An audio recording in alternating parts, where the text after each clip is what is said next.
would all like to have Friday off, right? Heck Let's yeah. try, right? All right, we're going to do this. We're going to try and get through all this today so we can have Friday off. It would be nice not have to commute here on Friday, yes? Yes, yes. Okay, let's see if we can do this. Okay, so last time, we were talking about the disadvantages of multilingualism, right? You might be a little bit slower in recognizing words, a little bit slower in producing words, a little bit slower in naming things, and this is because you're searching a broader database of responses than someone who's monolingual. Okay? You're searching multiple linguistic storehouses of knowledge to answer particular questions. But the number of advantages that being multilingual affords people is actually much longer. And these relate to not necessarily being smarter, but they are related to being more mentally flexible. People who speak multiple languages tend to have, wait, let me go back here. Previous, why did you do that? Let me go back here to get the right slide. They have what we call increased metalinguistic awareness. I'm going to play you a short radio clip about research related to this topic. Metalinguistic awareness is an understanding that language is a thing, and that language can vary across people. It's what you know about language. So by taking this class, you have increased your metalinguistic awareness. What you can say in language about language. What you know consciously about language that other language users don't know. And this can be demonstrated, this increased metalinguistic awareness, this understanding of language and its importance and its flexibility and its applications is observable even in infants. Babies growing up in multilinguistic environments are more sensitive. They know, even when they cannot speak themselves, they are aware that different people are speaking different languages and using different rule systems. And they know this when babies growing up in monolingual households don't know it. So babies in monolingual households think that language is language. It's kind of like whatever language their people are speaking in their house, that's what language is. It's like my daughter's friend who came over and saw our bulldog Jazz and said, "It's a pig," because she had no awareness that dogs could look other than like the dog in her home. So the thing she saw in our house had to be a pig because it couldn't be a dog. Well, children who are growing up in multilinguistic communities, multilinguistic households, are aware that different people can speak different languages, and they can do this even if the people that they're listening to are speaking languages that children have never heard before. So they are sensitive to the fact that different people can use different languages, and it tunes them into a greater range of possibilities, even from a pre-linguistic cognitive point. So they're aware of sounds. They pay special attention to sounds in a way that monolingual children do not. They're aware that different people can use different sound systems, and it matters which sound system you use. This helps them when it comes time to learn how to read, because knowing that different letters or different characters can map on to different sounds is a very challenging idea for people to figure out. That's why learning to read is a challenging thing to do. But children who grow up in multilinguistic households actually have an easier time learning how to read because they're more flexible and understanding in terms of the idea that you can have different sounds that apply to different things, and that different people can talk about things in different ways, and that mental flexibility makes it really easy for them, or makes it, I won't say really easy, but makes it easier for them to learn how to map the sounds of language onto characters. So go, make sure you keep up with the Farsi, so make reading easier. They also have, children who grow up in multilinguistic households, have increased executive control. So those of you that know about the model of working memory, where you have the executive control. This is what helps control our attention, our ability to control what we focus on, and to decide how much brain processing power we should dedicate to different cognitive tasks. People who grow up in multilinguistic households, who speak multiple languages, are better at selectively attending to different stimuli. They can ignore things that don't matter better than monolinguistic people. They're better at inhibiting responses, because one of the things that multilinguistic people have to do is turn off a language response that's not relevant to the person they're talking to, right? If you speak multiple languages and the person you're talking to only speaks one of those languages, responding to them in a language that they don't understand isn't going to help. So people who are multilinguistic or multilingual, they develop this ability to inhibit responses better than monolinguistic people. They're better at sustaining attention. They tend to have larger working memory capacity. Working memory is that part of our memory. It's kind of like our mental desktop. It's where we have it's what we have pulled up in our mind that we can work with right at this moment. And people who are multilingual can pull more things up onto the desktop and deal with more different things working simultaneously than people who are monolingual in general. What I am hopeful about is this one, being that I'm old. The delayed onset of dementia. People who are multilingual can demonstrate a delay in onset of cognitive decline, typically associated with growing older, including things like dementia, for as much as a decade longer than monolingual people. So speaking another language can give you another 10 years of your life with mental clarity, which I think is pretty awesome. Especially if you have a parent who is multilingual, be really glad, because chances are you will have 10 fewer years you will have to take care of them, because they'll be able to take care of themselves, which is pretty good. People who are very fluent in their different languages. People who, literally, maybe you can't even tell what their L1 is. Maybe they have multiple L1s in parallel. They tend to score much better on verbal and nonverbal intelligence tests, both or in any of the languages they speak. So if they're a native speaker of English and Spanish and German, for some reason, they'll actually score better on intelligence tests in all three languages along different dimensions. People who are multilingual tend to be more creative problem solvers, and they're better negotiators, because they're very good at, they realize from a very early age that different people have different ways of thinking about the same thing. Does that make sense? Because they speak, you have people speak different languages. I realize that you think about this, the way your language describes it is this way, the way this other language describes it is this way. You're both talking about the same thing, but you just think about it a little different way. Well, people who grow up in a multilingual household learn this from the very beginning, so they're better at taking other people's perspectives and shifting perspectives, which makes them much better negotiators, which I think is fascinating. So I get these multilingual people becoming diplomats and negotiators for big business contracts and things like that. So let me play this story for you. I want to make sure we're clear on what those researchers did. Dr. Worker studies what bilingual babies know about language. And she lives in Canada, where both English and French are national languages. And so there are a lot of babies there that are growing up in bilingual French-English households, and a lot of monolingual French households, and a lot of monolingual English households. So she looks to see how the cognitive performance of babies in these different households varies. And she worked with colleagues in Spain to show that babies who are growing up in bilingual households where they speak Spanish and Catalan, which are two unrelated languages that occur in Spain, these babies have the ability to tell the difference between French and English when they've never seen French or English before.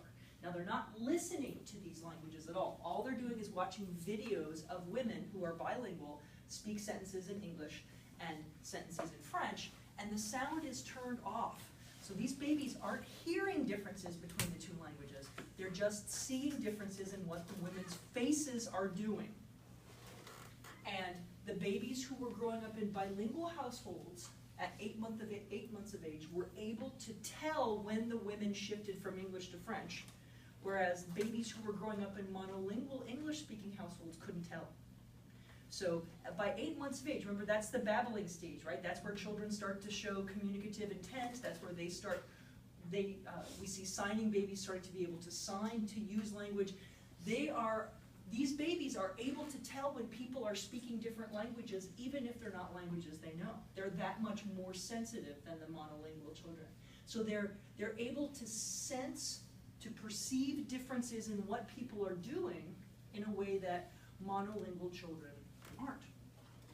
So it increases their perceptual sensitivity, and that's forming the basis for this increased ability to selectively attend and inhibit and other things that we see in adult multilingual people.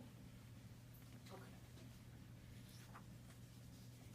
You can just click on that increased metalinguistic awareness link. It'll take you right to that story. You can listen to the whole thing. So what's happening in the mind, not the brain yet, but the mind of bilingual speakers? How do they organize this language information? There's a couple different ideas about how this happens.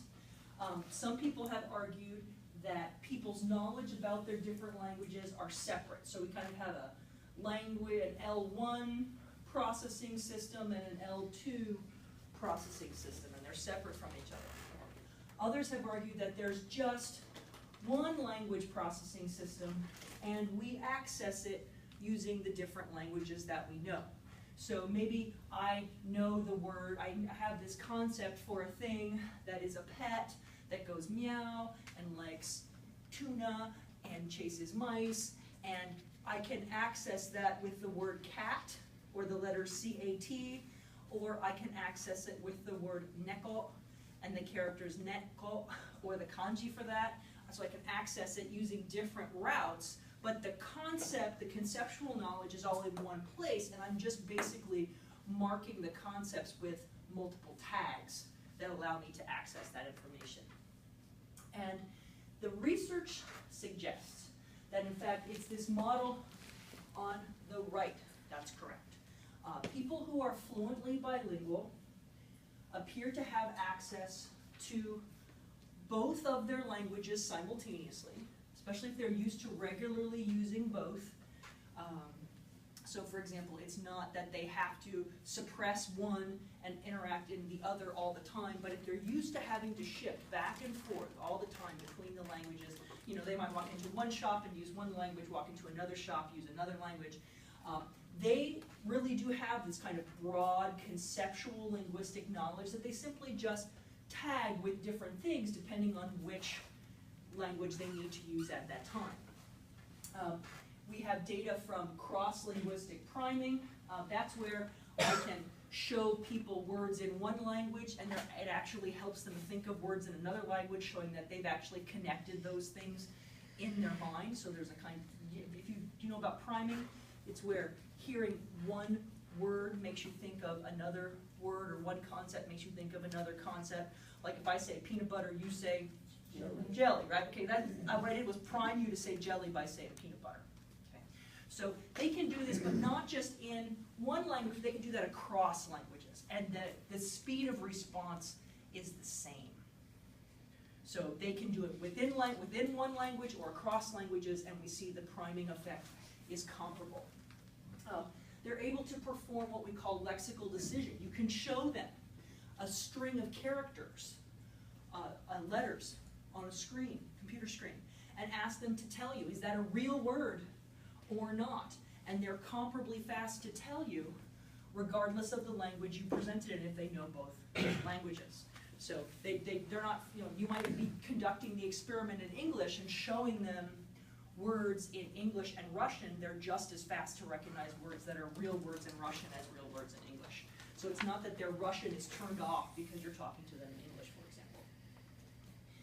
When we look at brain imaging using fMRI or event-related potentials where you glue electrodes across the scalp, We see similar patterns of activation, whether the people are performing cognitive tasks in their in one L1 or another. So the neuroimaging data suggests that they're doing the same thing. Eye tracking data, where we mount trackers with lasers on people's faces, it's really cool, and watch where their eyes look, shows that regardless of what language we're giving them instructions in, they do the same thing. So people who are multilingual have this language knowledge that they tap using different sets of keys depending on the language that they need. Now, if someone has learned a first language, okay, so they have an L1, and then later they acquire an L2. So this is kind of like me. Okay? I started off as a native speaker of English. I spoke German when I was little, but my German is horrific because I only spoke it when I was very, very young. And then I learned Japanese as a second language. We find that people are tapping into this. So say you have this knowledge of concepts of the world, right? That's that knowledge of all the things that can happen. And when you learn one language, you establish connections between that L1 and the concepts of how the world works. And those connections are very, very strong. That's how you describe the world. That's how other people describe the world to you. And so the connections between words in that language and the concepts in your mind is very, very well established. That's represented here by the dark bar. Now, when you learn a second language, you typically form lexical links between that second language and the first language. So you kind of make connections. So you don't think, okay, I'm going to speak in the second language. You go, okay, so in Japanese the word is neko. Neko means cat. Cat refers to this. Does that make sense? So you don't think neko and then make a direct map to the concept of cat in your head. You make a link between, you translate between the new language, the language you know really well, and then use the language you know really well to access the conceptual knowledge. Okay? That's what happens when you have an L2. If you're bilingual, if you're simultaneously bilingual, both of your languages are L1s and they both have strong links to the concepts. Now, you try to establish, with some increased practice, you can start to establish some weak conceptual links between your L2 and the concepts, so that you don't have to route it through your first language. But it takes practice, right? You need to have to use the language a lot. But anybody who has ever studied a foreign language exclusively in the classroom knows, right? If you ever started studying Spanish in 7th grade or something, and you've never had to use Spanish for anything, you've never gone anywhere to speak Spanish. When someone says something to you in Spanish, you have to think about what it means in English, and then you don't think in Spanish. You think in English, and you take the Spanish, turn it into English, and then do the thinking. But with practice, you can create some links that will allow you to make direct connections so that you are able to access conceptual knowledge with your L2. We find support for this model, which is called the revised hierarchical model. We find support for this model in the following pieces of evidence. Translating from your second language to your first language is faster than translating from your first language to your second language. It's easier for you to, so for example, it's easier for me to hear someone speak in Japanese and then tell someone else what they said in English than it is for me to do it the opposite way. Okay, English is my first language, and so I can hear people talk to me in Japanese, I can convert that to English really, really fast. If someone says something to me in English and wants me to translate into Japanese, I'm much slower, because I have to really work hard to think about what all the words are and think about the grammar and all that. It's not hard for me to think in English at all. But if I haven't been speaking Japanese on a regular basis, it worked for me to think about how to say stuff in Japanese. We get more interference.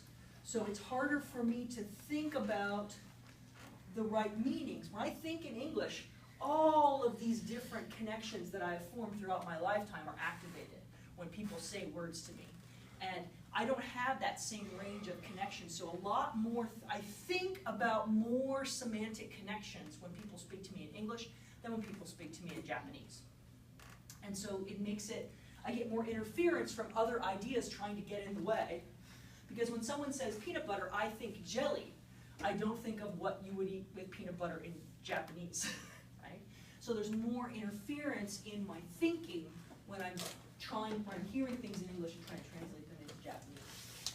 But there's a really interesting phenomenon. It's called paradoxical switch cost. And it has to do with something that multilingual people learn how to do if they're in this L1, L2 situation like me.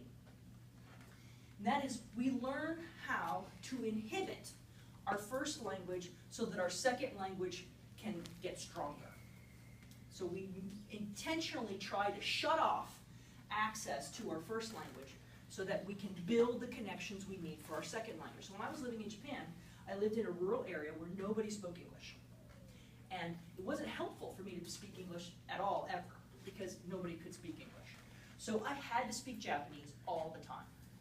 And the kids I worked with spoke Japanese, the adults I worked with spoke Japanese, I was watching TV in Japanese, I was reading in Japanese, I was teaching in Japanese, even though I was an English teacher at a kindergarten, right? I mean, there's only so much English you can use when you're teaching someone to sing Old MacDonald Had a Farm in English, right? And you have to explain it to them in Japanese because they don't have any idea what you're talking about. So after I had done that for a few months, I was never using English for anything. My Japanese was getting really, really good.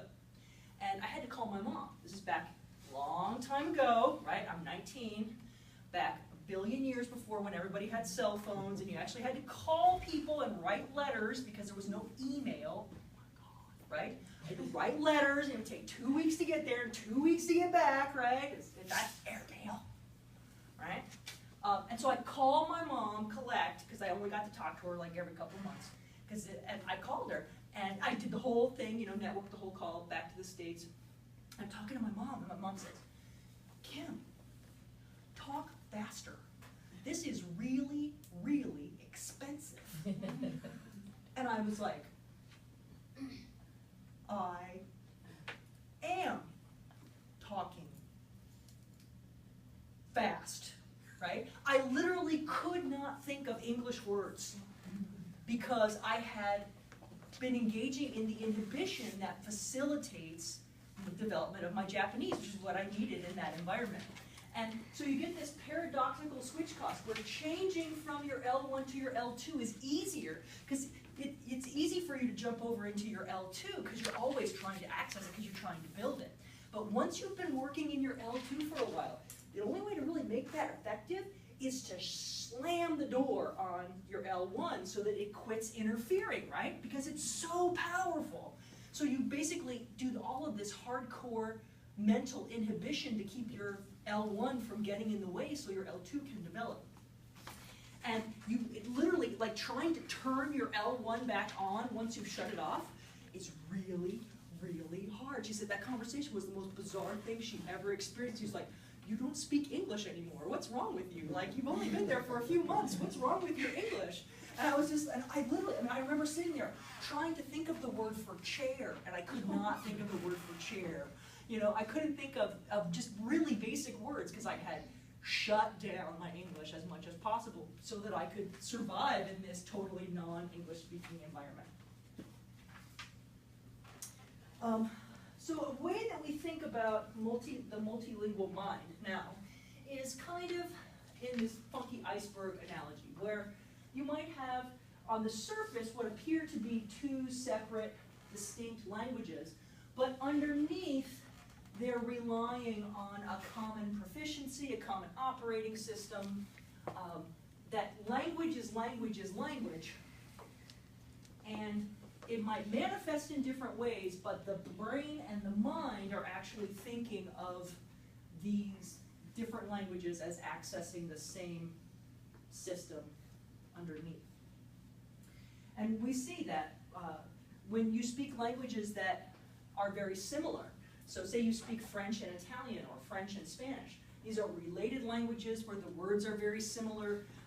You are actually really fast at going back and forth because you have what we call a cognate advantage. That is when you have words that are related, that these are words that sound alike, they tap into similar concepts, they're used in similar ways in different languages. It's like that similarity between the two languages facilitates your use of the two languages. So if you speak Spanish, it's really easy to learn French because they're so similar. You have this cognate advantage. But it makes it harder to learn German, for example, because Spanish and German are not related at all. But we also see this interference, something what we call the interlingual homograph disadvantage. There are cases where related languages have taken words in different directions, so they mean different things. Something might look the same or even sound the same in different languages, but they actually tap into different conceptual knowledge. An example that's given in your text that I like a lot because I can relate to it is the word chef.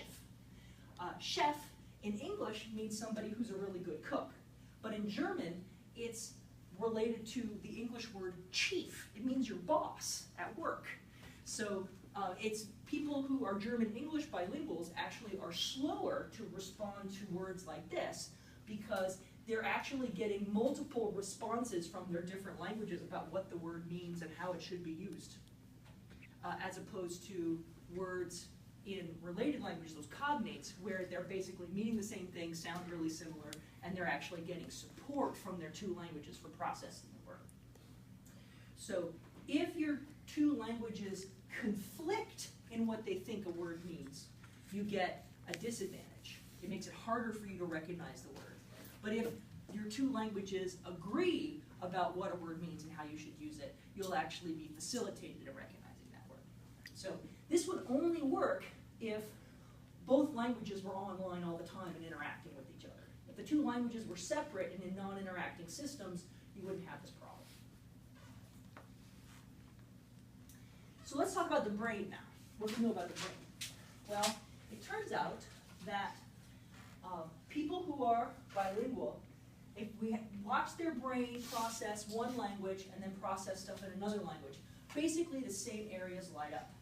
So different languages don't use different parts of the brain. But what we do see is that a part of the brain called the caudate nucleus, very small, little tiny part of the brain right inside your hemisphere, is a switch. And when people want to switch back and forth, so if they're talking in English, they walk into one store talking English, want to turn around talking French in another store, the caudate nucleus activates, and it actually helps them mark the shift from one language to another. So it's kind of like a switch. So it becomes active when people are switching back and forth between languages. And to save time today, I'm not going to click on this. It's like a little 3-minute video. But if you would like to see a cool video of a bilingual person switching back and forth in this part of their brain lighting up, you can look at that. But what you need to know for the purposes of the test next week is that the caudate nucleus is a part of the brain that appears to become active when, this is one of the times it becomes active, when multilingual people are switching back and forth between languages. And it otherwise remains dormant with regard to language processing. We do see that people who are bilingual activate more of their brain when they talk than people who are monolingual. So there are some areas of the brain that are active in multilingual people that are not active in monolingual people when they talk. They have more well-developed connections among neurons in their brain in the areas related to language. And there's also some really interesting evidence that if someone becomes bilingual sequentially, right, where they spoke one language and then they learn another language, you can actually, they've done this, they put people and they've watched their brains and MRIs as they were learning a new language. And they found that the way their brain processed their L1 changed as they acquired the new language. So with new language, your brain actually reorganizes structurally.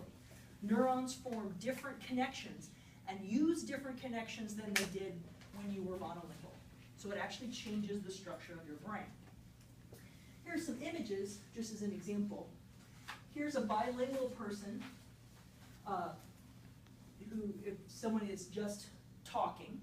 Okay, A up here is left and right hemisphere activation. here's a monolingual person talking, and that's the bilateral activation, so looking at both hemispheres. Here are the areas that they have in common. So you can see the vast majority of those areas are the same. Monolingual and bilingual people are using a lot of the same places, but there are a few areas that bilingual people have increased brain activity that monolingual people don't. They're doing a little bit more neurological work, or they've involved more of their brain in language processing than monolingual people. It's not huge areas, but I mean, any bit of neural real estate that's dedicated to a cognitive task is important, and we can see very clearly across groups of monolingual and bilingual speakers that there are definitely areas of the brain that are active in bilingual speakers that aren't there in monolingual speakers. Now, another interesting thing about being multilingual is how it affects your ability to deal with aphasia. Aphasia is language loss. Okay, so aphasia occurs when part of your brain is damaged, and it affects your ability to process language. It might affect your ability to produce language, might affect your ability to understand language, might affect your ability to read or to write. And it turns out that it just depends on what part of your brain gets damaged and how severe the damage is, how it might affect your language processing ability. But people who are multilingual have more than one language, and this makes them very interesting to study when they experience a brain trauma that results in language loss, because it's possible for them to display a variety of patterns in terms of language loss and recovery. Someone can experience brain damage who's multilingual, and they can lose both languages, or lose ability in just one. Or they can lose different abilities in each language, for example. So the brain areas that are processing the languages can vary to that degree. Research shows that there's a pattern, 3 different patterns of recovery for bilinguals with aphasia. The first is parallel recovery. So this is where both languages have been affected. For example, the person is having difficulty speaking in both languages, and we see both languages recover at the same rate. So as they recover ability to articulate clearly in one language and find words and produce words, they recover it in the other language. There's selective recovery. This is where they've had damage to both languages and only one of them comes back and the other one doesn't. So while they might recover production in one L1, they don't recover it in the other. Or they might recover production in their L2 but not in their L1, or their L1 but not their L2. And then there's successive recovery.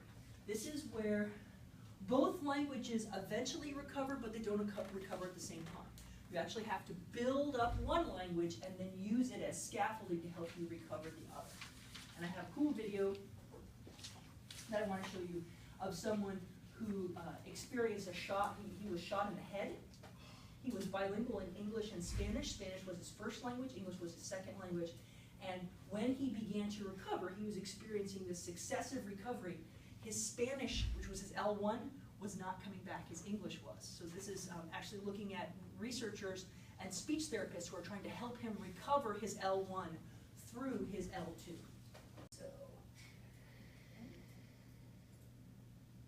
So what kind of things affect your ability to recover from aphasia if you're multilingual?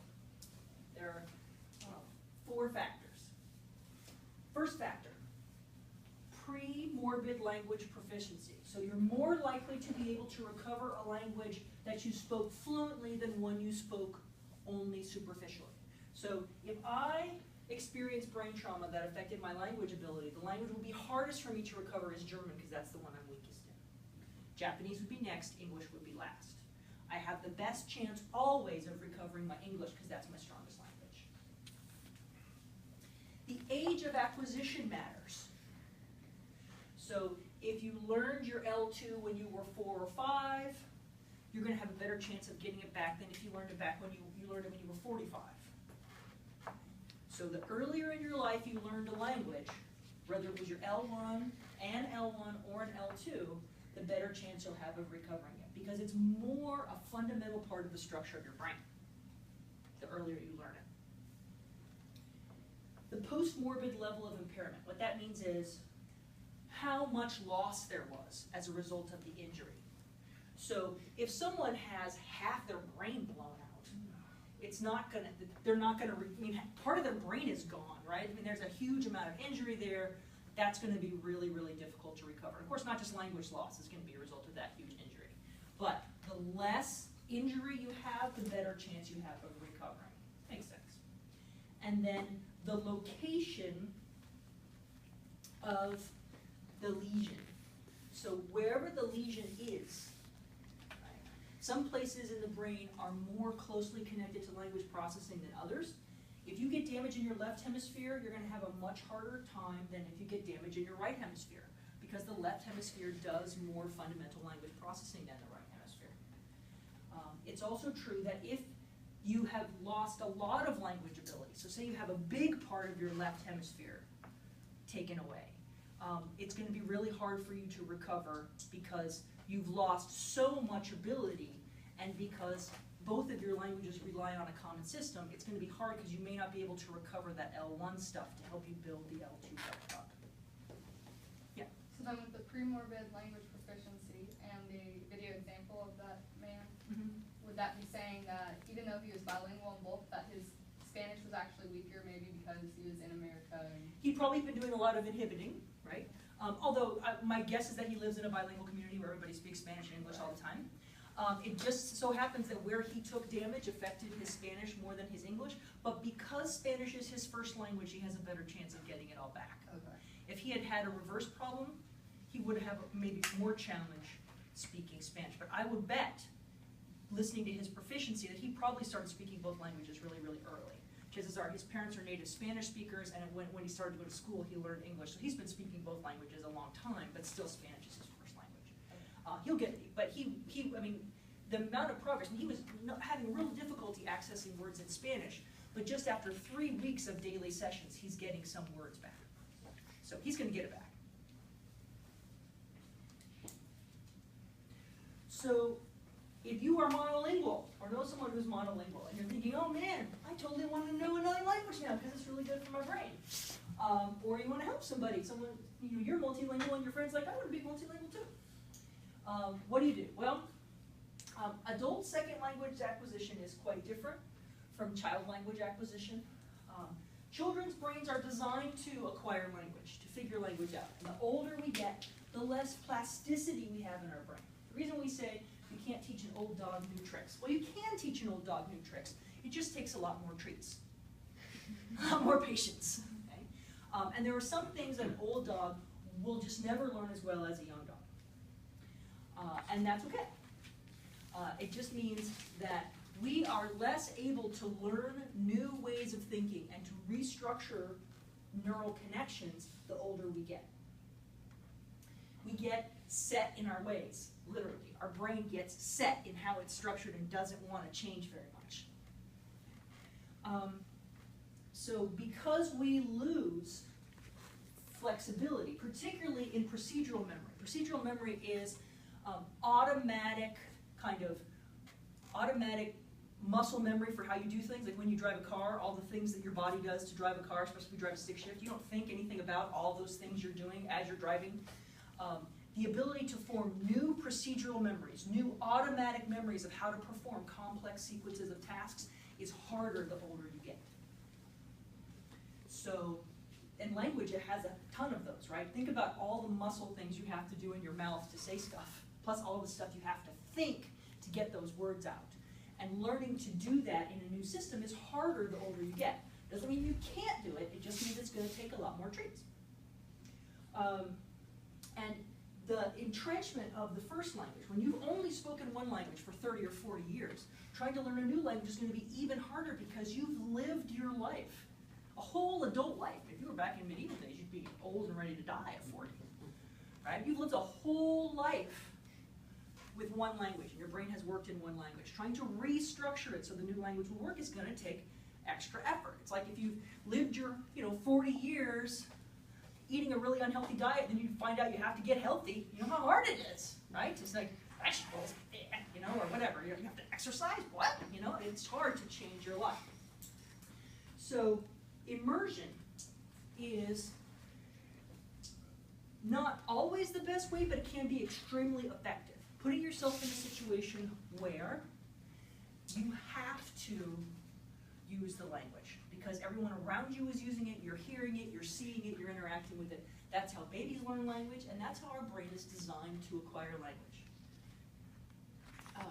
It will give you increased proficiency, and if you actually go to a country or to live in a cultural area where people are using that language all the time, it will help you even more because the language is part of the culture, it's a part of how people think, it's going to blend with how you're living your life, and that creates the most natural language learning environment.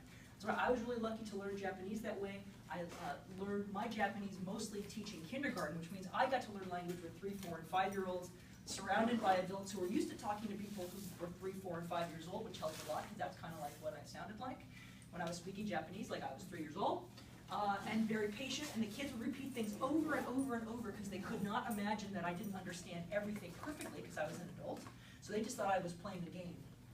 One of my students' favorite games was to run around the school and name things for me because they thought I was testing them to see if they knew what things were called. I'm just like, score.